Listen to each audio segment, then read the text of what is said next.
या संस्कृत आधारित श्रीयन्ते खलु भूषणानि सततम वाग भूषणम भूषणम भूषणम। और आइए मैं यही निवेदन करना चाहता हूँ कि प्यार जब अनंत हो गया, रोम रोम संत हो गया, आप जब करीब से मिले, देवालय बदन हो गया, देवालय बदन हो गया। एक बार जोर से हम चाहते हैं कि गुरु जी का प्रवचन, उनका आशीष प्राप्त करें। दोनों हाथ ऊंचे कर ले एक बार जोर से। जय महाराज, जय महाराज, जय महाराज। परम पूज्य बेणेश्वर पीठाधीश्वर अच्युतानंद जी महाराज। 11 बार ओम नमो भगवते वासुदेवाय का जाप करेंगे। ओम नमो भगवते वासुदेवाय। ओम नमो भगवते वासुदेवाय। ओम नमो भगवते वासुदेवाय। ओम नमो भगवते वासुदेवाय। ओम नमो भगवते वासुदेवाय। ओम नमो भगवते वासुदेवाय। ओम नमो भगवते वासुदेवाय। ओम नमो भगवते वासुदेवाय। ओम नमो भगवते वासुदेवाय। ओम नमो भगवते वासुदेवाय। ओम नमो भगवते वासुदेवाय। ओम नमो भगवते वासुदेवाय। बोलो मावजी महाराज की जय। निष्कलंक भगवान की जय। बेणेश्वर धाम की जय। जय महाराज। कृष्ण अवतारी निष्कलंक भगवान मावजी महाराज के चरणों में प्रणाम करता हूँ। आप सबके स्वस्थ सुखी और यशस्वी जीवन की कामना करता हूँ। आज हमारी इस पदयात्रा महोत्सव में पधारे हुए सभी धूणी धामों से हमारे पूज्य संत, हमारे महंगे मेहमान और हमारे माँ भक्तों के सब प्रकार से साथ देने वाले महेंद्र सिंह जी मालविया, हमारे गोपी भाई, सभी उपस्थित जनप्रतिनिधिगण, भाइयों, भक्तों, मेरी माताओं, बहनों, समय तेज गति से बदल रहा है। दुनिया बहुत तेज गति से बदल रही है। हम सबको भी समय की गति के साथ साथ अपने आप को बदलना पड़ेगा, तभी हम प्रगति की दौड़ में आगे बढ़ पाएंगे। कारण कि जो डाली वृक्ष से कट जाती है वो सूख जाती है और जलाने के अलावा उसका कोई उपयोग नहीं होता। जब तक डाली मूल वृक्ष से जुड़ी रहेगी तभी तक वो हरी भरी रहेगी। और हम सब परमात्मा रूपी इस वट वृक्ष से और इस उनकी वट वृक्ष की छाया में ही पुष्पित हैं, पल्लवित हैं और जीवन में राम और आराम को हम प्राप्त कर रहे हैं। और उस परमात्मा का मूल धर्म है।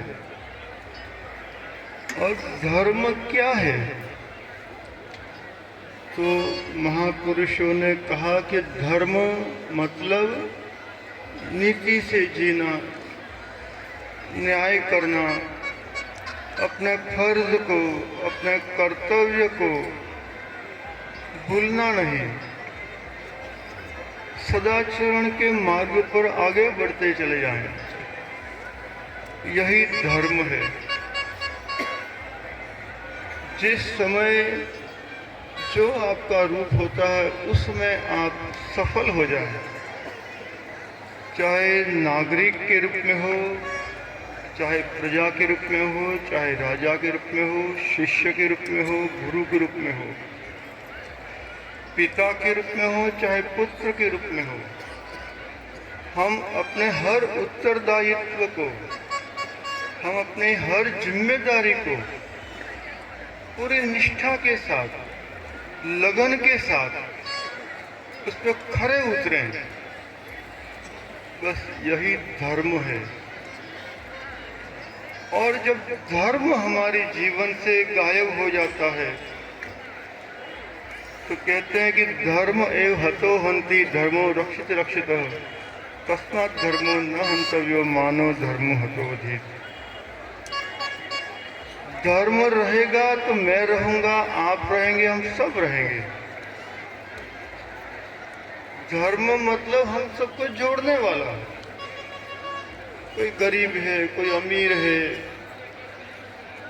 कोई हमारे पंथ का है, कोई किसी और पंथ का है, फिर भी सबको जो जोड़ने वाला है उसको धर्म कहते हैं। और ये धर्म ही हमें सुख और शांति देता है। धन से अगर सुख मिलता तो बड़े बड़े उद्योगपति, बड़े बड़े धनी मंदिरों की चौखट पर अपना सर नहीं पछाड़ते। तो इसका अर्थ ये होता है कि धर्म ही शांति और सुकून देता है। तो इस समय मैं आप सबसे यही निवेदन करना चाहूँगा कि मावजी महाराज ने जो बातें कही हैं, खानी वाणी रहनी शुद्ध रखना, मतलब कोई नशा पता व्यसन करता है तो छोड़ देना। ये जीवन एक ही बार मिलेगा, फिर मिलेगा नहीं मिलेगा उसकी कोई गारंटी थोड़ी है। मिला सो मिला, अब भव में कब मिलेगा कुछ नहीं पता। और किस समय कौन सी परिस्थिति हम सबको घेर लेगी ये भी हमको नहीं पता है। हम भले चंगे जा रहे हैं, कुछ हो गया, इच्छाएं, वासनाएं, कार्य अधूरे रह जाते हैं। इसलिए हर समय ऐसा जिए कि अभी जो समय है वर्तमान, उसमें आज का कार्य हम पूरा कर लें। चाहे घर का हो, समाज का हो, परिवार का हो, धर्म का हो, राष्ट्र का हो। समय किसी का इंतजार नहीं करता है, वो अपनी गति से आगे बढ़ते चले जाता है। इसलिए समय को देखिए और आगे बढ़िए। कारण कि हमारे ऊपर अनेक लोगों की आशाएं हैं। परिवार की आशा होती है, गांव वालों की आशा होती है, समाज की आशा होती है कि ये आदमी आगे बढ़ेगा तो उनको भी लाभ मिलेगा, ये भैया अगर पढ़ लिख करके होशियार बनेगा तो परिवार को संभाल लेगा। इसलिए समय को पहचानें और आगे बढ़ें। दूसरी बात, आज हमारे बच्चे, हमारी युवा पीढ़ी वो धर्म को भूलती चली जा रही है। हमारे बच्चे मनमुखी हो गए हैं, किसी का कहना नहीं मान रहे हैं। अपने विचारों के अनुसार जो टीवी, मोबाइल और अखबारों में पढ़ते हैं उस कचरे को अपने अंदर भर करके उच्छृंखल हो रहे हैं, स्वच्छंद हो रहे हैं, मनमाना व्यवहार कर रहे हैं और अकाल काल के ग्रास हो रहे हैं। उन सब युवा भाइयों से कहता हूं कि आप धर्म से जुड़ो, अपनी आंखें खोलो। ये लोग जो तुम्हारा उपयोग कर रहे हैं, ये तुम्हें कहीं का नहीं रखेंगे। इस संसार की जो बुरी हवाएं हैं, बुरी आदतें हैं, ये आपको कहीं का नहीं रखेंगे।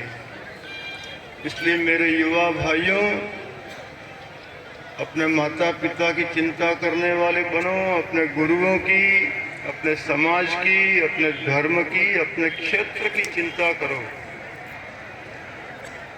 और अच्छे और बुरे का फर्क करना सीखो।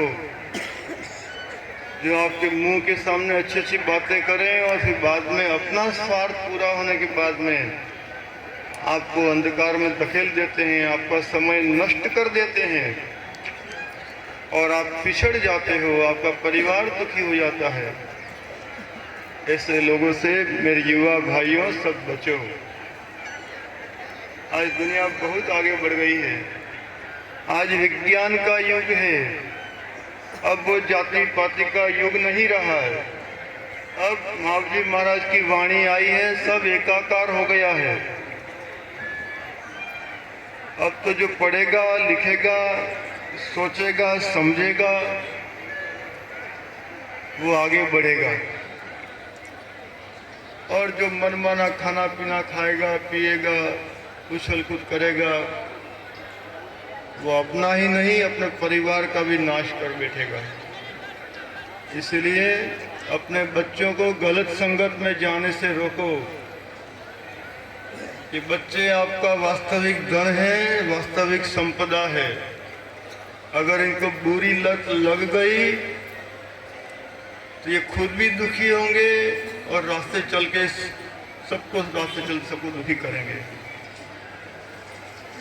इसलिए अपने बच्चों का ख्याल करो, बच्चों को धर्म के मार्ग पर, सच के मार्ग पर आगे बढ़ाओ और जो ज्ञान प्राप्त किया है वो ज्ञान को जीवन में सफल करने का उनको रास्ता दिखाओ। आप बड़ी संख्या में दूर दूर से पैदल चल करके आए हैं। भगवान मावजी महाराज आपके ऊपर खूब कृपालु हों। आप सबके परिवार की रक्षा करें, भविष्य की रक्षा करें, उज्जवल हो भविष्य। इस धरती पर बैठ करके मैं भगवान से प्रार्थना करता हूँ और मैं आपके सामने प्रत्यक्ष उदाहरण हूँ। प्रार्थनाओं का क्या करिश्मा होता है, दुआओं की क्या ताकत होती है, वो मैं आपके सामने बैठा हूँ। मेरे अंदर कोई भक्ति नहीं है, कोई तप नहीं है, लेकिन आपकी जो दुआएं थी मेरे लिए, मैं आज स्वस्थ हो गया।